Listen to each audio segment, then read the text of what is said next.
Muito bem, a Procuradoria-Geral da República está fazendo uma apuração preliminar. Eu quero ver o dia que a PGR vai fazer um inquérito, vai concluir um inquérito, vai denunciar, quem sabe, o presidente da República. Vamos ver se a PGR vai avançar em alguma frente de investigação sobre o padrinho da nomeação do Augusto Aras. Pois é, essa apuração é preliminar sobre Jair Bolsonaro ter incentivado a invasão de hospitais durante a pandemia. Vocês lembram disso lá de trás?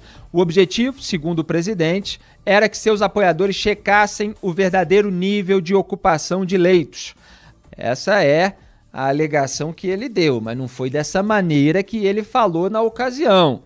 Vocês lembram bem que, imagina se Jair Bolsonaro fala assim, não, veja bem, por obséquio, deem uma checada no verdadeiro nível de ocupação de leitos, apurem. Não foi assim que ele falou, não. Pareceu muito mais, foi, na verdade, um incentivo a invasões no momento sensível do país. A apuração está entre as 9 que o PGR Augusto Aras abriu sobre o presidente, como informou ao STF no último dia 4. Aí ele usa, essa quantidade, tudo é preliminar, tudo é para ver se existe indício suficiente para abrir uma investigação oficial. Aí fala, não, olha só, como a PGR é independente, já abriu 9 apurações preliminares sobre o presidente da República. O conjunto de procedimentos inclui também a responsabilidade de Bolsonaro na crise de oxigênio no Amazonas e violações a medidas preventivas para o enfrentamento da Covid-19, como sair às ruas sem máscara e promover aglomerações. Segundo a Folha, Aras tem sido pressionado por parlamentares, ministros do Judiciário e colegas do Ministério Público Federal, o MPF, a agir de verdade e não ficar apenas nas preliminares. Pois é, tá ali sob pressão. Aí, sob pressão, eu já falei dessa estratégia nesse programa há muito tempo. Quando o Aras é pressionado, não tem como evitar uma apuração preliminar, uma investigação, ele abre a apuração preliminar, aí deixa, em geral, o assunto esfriar e depois mantém aquilo lá engavetado por muito tempo. Eu estou falando isso zelando para que as investigações avancem e passem, obviamente, da fase de apuração preliminar. Mas se ele não for pressionado, se não houver um zelo pela moralidade pública, não faz nada, A gente sabe muito bem que, aliás, está lá para desmantelar a Lava Jato, cuidar desses assuntos de interesse dos políticos. Agora, quando é um assunto contrário aos interesses dos políticos, inclusive político envolvido na sua nomeação, geralmente nada se avança e a gente cobra que avance, porque, no caso, é o certo a se fazer. Como o antagonista comentou, tudo depende da vaga de Marco Aurélio Mello, que se aposenta esse ano. Pois é, vocês sabem que muita gente, como o próprio Augusto Aras, mas tem outros em várias instâncias do sistema judiciário brasileiro, está de olho, muita gente está de olho nessa vaga do Marco Aurélio Mello.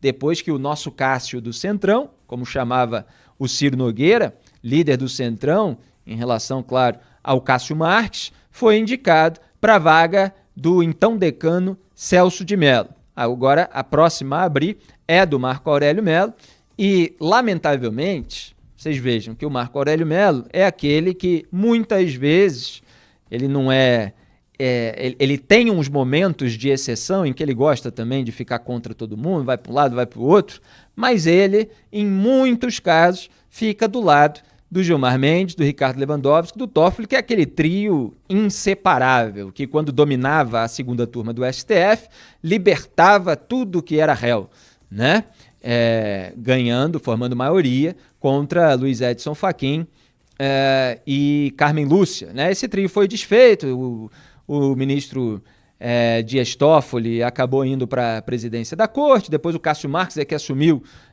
a vaga que ficou restante na segunda turma, a Carmen Lúcia, que era presidente, foi para a segunda turma, o Cássio Marques foi depois, o Toffoli acabou saindo, mas é o Cássio Marques agora que forma essa maioria na segunda turma do STF com o Gilmar Mendes e com o Ricardo Lewandowski, como a gente viu no caso das mensagens roubadas da Lava Jato.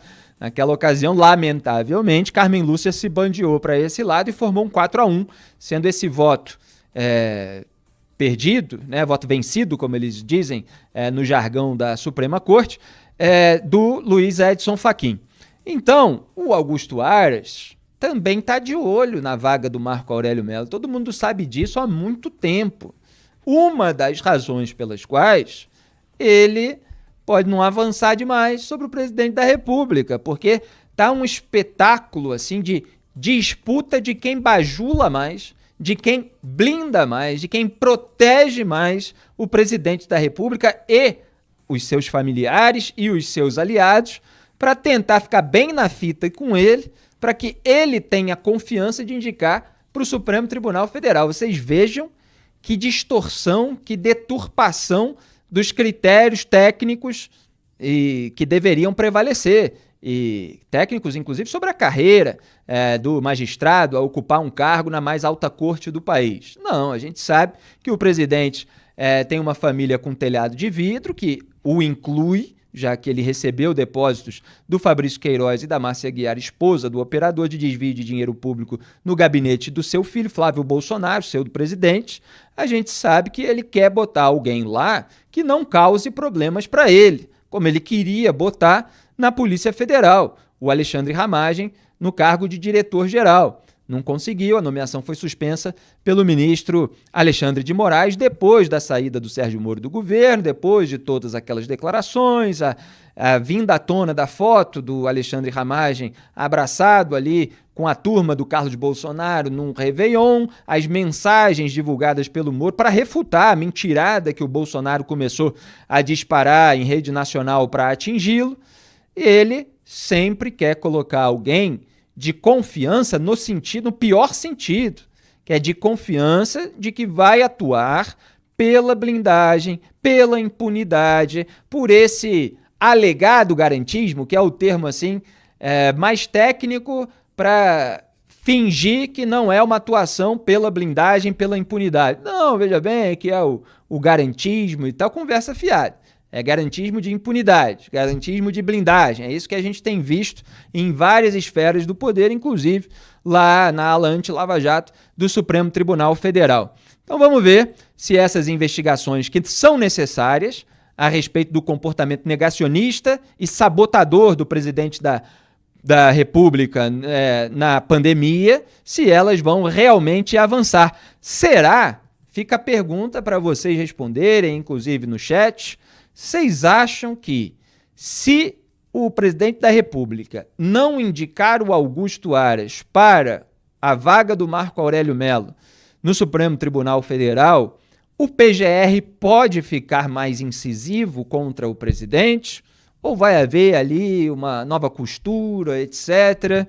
Vocês acham que não? Fica aí a pergunta para vocês responderem, mas aqui a gente já avalia todas as possibilidades que podem acontecer de agora em diante.